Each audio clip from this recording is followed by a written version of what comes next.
สบายดีแม่พี่น้องเมื่อนี้ก็ได้มาวัดคำม่วนเนาะเมืองคำเกิดแข่งวิทยาไซอันนี้ก็สภาพวัด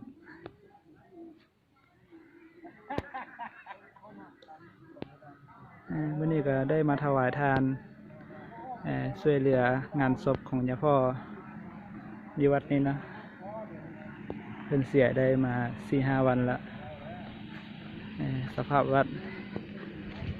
อันนี้ก็ติดกับหนองป่า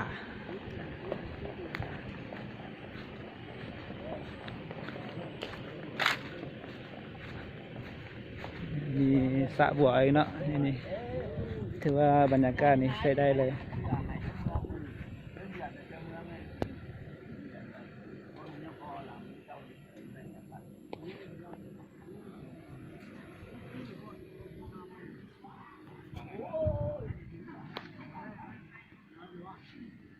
ถือว่าวัดนี้ก็เป็นวัดที่เก่าแก่เนาะถือว่า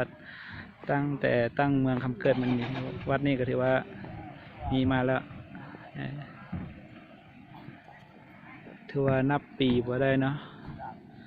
ว่าจากปีเท่านี้ปีเท่านั้นปีแต่พอประมาณได้อยู่ว่าเท่านั้นปี